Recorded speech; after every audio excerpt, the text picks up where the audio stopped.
புதுச்சேரி காலாப்பட்டில் உள்ள டாக்டர் அம்பேத்கர் அரசு சட்டக் கல்லூரி சென்னை உயர்நீதிமன்றத்துடன் இணைந்து புதுச்சேரி அரசின் நிர்வாக அதிகாரிகளுக்கு மத்தியஸ்தம் மற்றும் நடுவர் மன்றம் குறித்து 2 நாள் பயிற்சி திட்டத்தை டிசம்பர் 22 மற்றும் 23ஆம் தேதி நடத்தியது.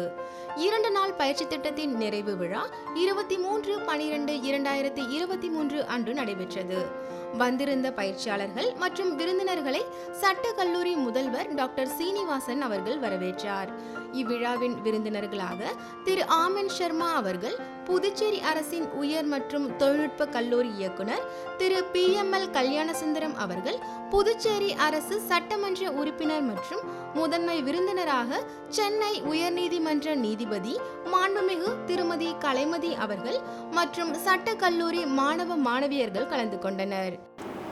So the challenge is only on the faculty and the teaching methodology, because we need to, as far as the infrastructure is concerned, it is there, and the government is promoting and supporting in all endeavors. But then it is for the faculty and the administration, that is the management, to ensure that we are keeping in pace with the national law schools in terms of teaching methodology, in terms of structuring the syllabus, in terms of other requirements. And if we start competing with that, then we'll be on par with, and there will not be any gap between the national law school and the government law college. So here, for instance, you see that the government law college is now conducting 2 days program on arbitration mediation. So it has almost become a center of training. So director has been supporting all this, otherwise nothing can be done in the college. So we started doing a training for the police officers and law officers under the aegis of the Directorate of Prosecution. We have also conducted one training program funded by the Ministry of Consumer Affairs and Public Distribution for 3 days. And now we are conducting a mediation training program. And we have already conducted a training program for the faculty development training program. So similar training programs are being conducted by the Government Law College. So only with the support of the government. So the government supports, encourages, and the directors in the seat and the secretary in the seat are giving full freedom.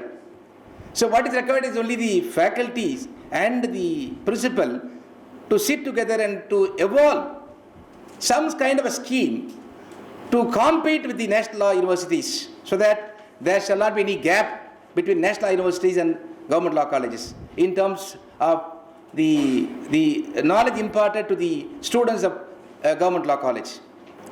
So that I should thank my faculty members who are with me all through, for all purposes, all endeavors. ஒரு பப்ளிக்கு தவறாக கையாளுறாங்க. So அப்போ அதிகாரி எப்படி நீங்கள் கையாள வேண்டும் அப்படின்னு இப்போ பார்த்தீங்கன்னா நியூ பார்லிமெண்ட்டில் சட்டமன்றத்தில் நாங்கள் எங்களால் முடிஞ்ச ஒரு நியூ ஆக்ட் அமெண்ட்மெண்ட் பண்ணுறோம். பார்லிமெண்ட்டில் பார்த்தீங்கன்னா அப்பப்போ ஒரு புது சட்டங்கள் கொண்டு வராங்க. இப்போ பெண்களுக்கு 33% இடஒதுக்கீடுன்னு சொல்கிறாங்க. நாங்கள் கூட 2026 எலெக்ஷனில் வந்துருமான்னு நினச்சோம். ஆனால் பார்த்தீங்கன்னா அதனுடைய கீழே பார்த்தீங்கன்னா அது உள்ளகிற அஜெண்டா பார்த்தீங்கன்னா நிறைய காம்ப்ளிகேஷன் பண்ணுறாங்க. அப்போ பார்த்தீங்கன்னா அதில் சென்சஸ் எடுக்கணும். அப்போ பார்த்தீங்கன்னா அது மாதிரி நிறைய, அப்போது ஒரு நியூ ஆக்ட், நியூ அமெண்ட்மெண்ட்டு அப்பப்போ பார்லிமெண்ட்டில் அப்பப்போ மாறுது. சட்டங்கள் மாறும்போது இப்போ இருக்கின்ற அதிகாரிகள் இப்போ ஓய்வு பெறது ஒரு 4 ஆண்டு இருப்பாங்க. இப்போ தான் புதுசாக ஜாயின் பண்ணவங்க இருப்பாங்க. இவங்களுக்கெல்லாம் நியூ அமெண்ட்மெண்ட் ஆக்ட்டு இந்த மாதிரி ட்ரைனிங் ப்ரோக்ராம் பண்ணுறதுல மிகப்பெரிய அவங்களுக்கு ஒரு ஹெல்ப்ஃபுல்லாக இருக்குன்னு நான் நினைக்கிறேன்.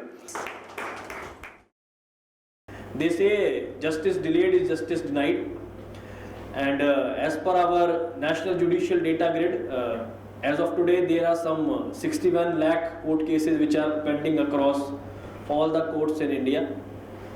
Supreme Court some 80,000 cases are pending, and Madras High Court some 5.4 lakh cases are pending.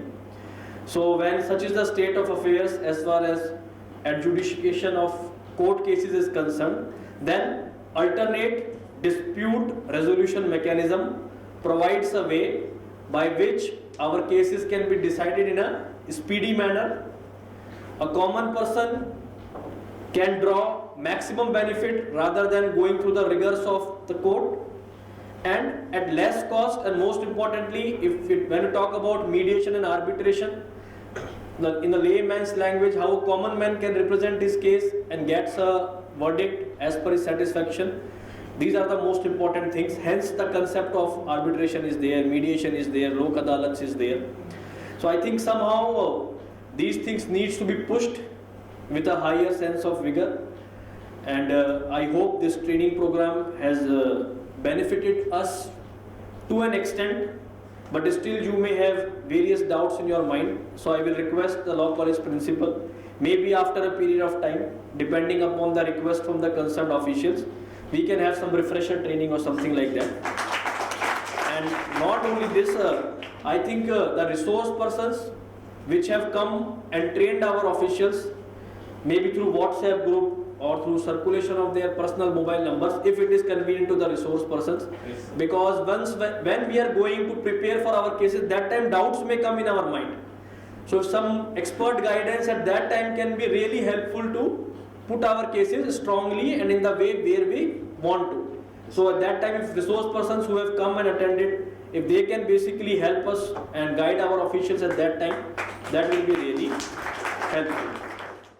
In the 2 days, நீங்கள் வந்து இந்த நாவல் ஐடியா கொடுத்தவருக்கு முதல்ல my wishes to him.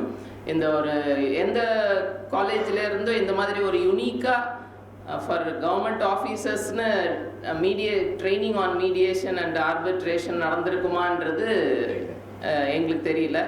I think resource பர்சன்ஸ்க்கு தெரிஞ்சதுன்னா ஷேர் பண்ணிக்கலாம்னு நினைக்கிறேன். மிஸ்டர் நவீன்குமார் அண்ட் ஆதிலக்ஷ்மி அவங்க என்ன சொல்கிறாங்கன்னா, இதுவரை அந்த மாதிரி நடக்கலைங்கிறாங்க.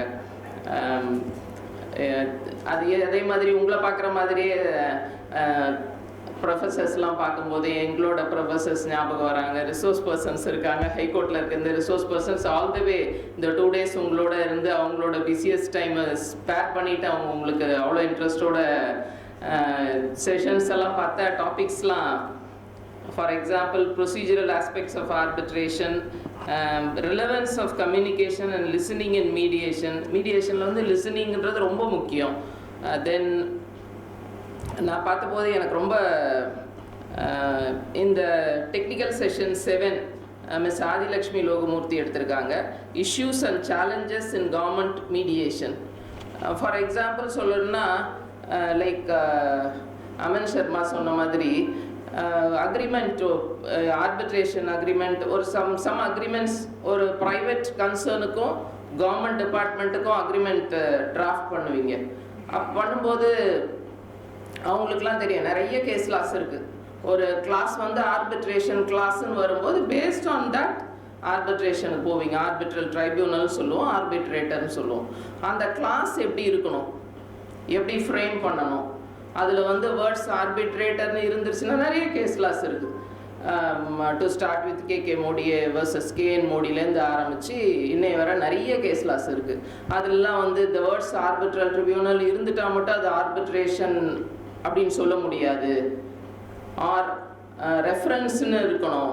ஸோ நிறைய ஒவ்வொரு கேஸ்லாலையும் ஒவ்வொரு இஷ்யூஸ் வந்து ஃபார் எக்ஸாம்பிள் ஒரு சூப்பரிண்டென்டென்ட் இன்ஜினியர் ஒரு பர்டிகுலர் கவர்மெண்ட் ஆஃபீஸ்க்கும் ப்ரைவேட் கன்சர்னுக்கும் உள்ளதுக்கும் he sits an arbitrator and he decides the case. அப்போ அதோட நேச்சர் ஆஃப் அப்போ ஹைகோர்ட்டுக்கு போய் சுப்ரீம் கோர்ட்டுக்கு போன பிறகு அது வந்து அந்த கிளாஸ் பர்டிகுலர் கிளாஸ் அக்ரிமெண்ட் இருக்கு இல்லையா, வேரியஸ் கிளாஸஸ் வரும் இல்லைங்களா. ஃபார் எக்ஸாம்பிள் 10 கிளாஸ் இருக்குது, 15 கிளாஸ் இருக்குன்னா particular class would deal with the appointment of arbitratorன்னு வச்சுக்கோங்களேன். அது எந்த மாதிரி வேர்டிங்ஸ் இருக்கணும், ரெஃபரன்ஸ் இருக்கணும், கன்சென்சஸ் ஆட் ஐட்டம் இருக்கணும், ஆர்பிட்ரேட்டர்ன்னு இருக்கணும். வேர்டு ஆர்பிட்ரேட்டர்னு இருந்துட்டால் மட்டும் அது ஆர்பிட்ரேஷன் கிளாஸாக நிறைய இன்டர்பிரிட்டேஷன் இருக்குது. மாண்புமிகு உயர்நீதிமன்றம் மற்றும் உச்ச நீதிமன்றத்தில் இதெல்லாம் வழக்கு முடிஞ்சு நிறைய கேஸ் லாஸ் இருக்குது. அப்போது நீங்கள் இப்போ இந்த ட்ரைனிங் எடுத்திருக்கும் போது அந்த ஆர்பிட்ரேஷனை பற்றி அந்த அக்ரிமெண்ட்ஸ் ஏதோ ஒன்று என்டர் பண்ணுறீங்கன்னு வச்சுக்கோங்களேன். I think this 2 days training program would உங்களுக்கு ஒரு ஐ ஓப்பனாக இருக்கும்னு நான் நினைக்கிறேன். அந்த அக்ரிமெண்ட்ஸ்லாம் வந்து டிராஃப்ட் பண்ணும்போது இதெல்லாமும் நீங்கள் அவங்கள சொன்ன மாதிரி டைரக்டர் ஒரு சாய்ஸ் கொடுத்தாரு பாருங்கள், ஃபோன் நம்பர் எடுத்துக்கோங்க, அவங்கள கன்சல்ட் பண்ணிக்கோங்க. It's a very good idea. அப்போ இந்த அக்ரிமெண்ட்ஸ்லாம் டிராஃப்ட் பண்ணும்போது எப்படி இருக்கணும் அப்படின்னு கேட்கலாம். ஏன்னா ரொம்ப crucial, it involves so much of crores of public money. அப்போ அதை பற்றி டிராஃப்ட் பண்ணும்போது எப்படிலாம் இருக்கணும் நீங்கள் கேட்டிங்கன்னா, கேட்டுட்டு பண்ணிங்கன்னா நல்லாயிருக்கும். அதே மாதிரி சம் இஷ்யூஸ் நீங்கள் எப்படி இருப்பீங்கன்னா ப்ராக்மேட்டிக்காக யோசிப்பீங்க, அக்கார்டிங் டு த ரூல்ஸ். யாரையும் தப்பாக சொல்ல முடியாது. ஒவ்வொருத்தருக்கும் ஒரு ஸ்டாண்ட் எடுக்கிறோன்னா அவங்களோட இன்பில்ட்டாக மைண்ட் எப்படி இருக்குது, ரொம்ப ப்ராக்மேட்டிக்காக இருக்கிறீங்களா, நாவலாக வர முடியுமா கவர்மெண்ட் சைட்லேருந்து, அதெல்லாம் இருக்குது. ஸோ அவுட் ஆஃப் பாக்ஸ் பண்ண முடியாது அட்மிட்டட்லி. அப்போ எப்படி அதை அந்த ப்ராப்ளத்துலேருந்து வரணும், எஃபிஷியண்ட்டாக அது பண்ணணும்னா இந்த 2 days ட்ரைனிங் ப்ரோக்ராம் உங்களுக்கு மைண்டெல்லாம் ஓப்பன் பண்ணணும்னு நினைக்கிறேன். ட்ரைனிங்கோட நோக்கம் என்ன என்பதை புரிந்து கொண்டு நீங்கள் இந்த மாதிரி சட்ட நுணுக்கங்கள் உங்களோட அஃபீஷியல் ஃபங்க்ஷன்ஸ் இல்லாமையும் இந்த மீடியேஷனும் ஆர்பிட்ரேஷன் நான் சொன்னது போல் பர்சனலாகவும் துணையாக இருக்கும்னு நம்புகிறேன். உங்களுடைய அஃபீஷியல் பெர்ஃபார்மன்ஸையும் இன்னும் மென்மேலும் மெருகேற்றும் என்று நினைக்கிறேன். உங்களுக்கு மறுபடியும் வாழ்த்துக்களை தெரிவித்துக் கொள்கிறேன். நன்றி. ஜெய்ஹிந்த்.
பெரியார் ஈவே ராமசாமி அவர்களின் நினைவு நாள் புதுச்சேரி அரசு சார்பில் 24/12/2023 அன்று அனுசரிக்கப்பட்டது. இதனையொட்டி பிள்ளைத்தோட்டம் சந்திப்பில் அமைந்துள்ள அவரது திருவுருவ சிலைக்கு மாண்புமிகு முதலமைச்சர் திரு ந. ரங்கசாமி அவர்கள், மாண்புமிகு பொதுப்பணித்துறை அமைச்சர் திரு க. லட்சுமி நாராயணன் அவர்கள், மாண்புமிகு சட்டப்பேரவை துணைத் தலைவர் திரு பே. ராஜவேலு அவர்கள், அரசு கொறடா திரு வி. ஆறுமுகம் என்கிற ஏகேடி அவர்கள், சட்டமன்ற உறுப்பினர் திரு ஆர். பாஸ்கர் என்கிற தட்சிணாமூர்த்தி அவர்கள், திரு யு. லட்சுமிகாந்தன் ஆகியோர் மாலை அணிவித்து மரியாதை செலுத்தினர்.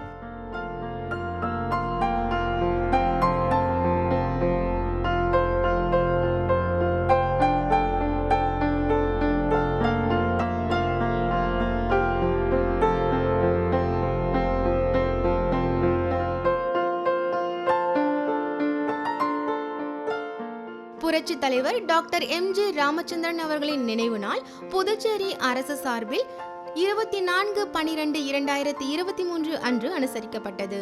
இதனையொட்டி புதிய பேருந்து நிலையம் எதிரில் அமைந்துள்ள அவரது திருவுருவ சிலைக்கு மாண்புமிகு முதலமைச்சர் திரு நா. ரங்கசாமி அவர்கள், மாண்புமிகு பொதுப்பணித்துறை அமைச்சர் திரு க. லட்சுமி நாராயணன் அவர்கள், மாண்புமிகு சட்டப்பேரவை துணைத் தலைவர் திரு பே. ராஜவேலு அவர்கள், அரசு கொறடா திரு வி. ஆறுமுகம் என்கிற ஏகேடி அவர்கள், சட்டமன்ற உறுப்பினர்கள் திரு ஆர். பாஸ்கர் என்கிற தட்சிணாமூர்த்தி அவர்கள், திரு யு. லட்சுமிகாந்தன் அவர்கள், திரு ஜி. நேரு என்கிற குப்புசாமி ஆகியோர் மாலை அணிவித்து மரியாதை செலுத்தினர்.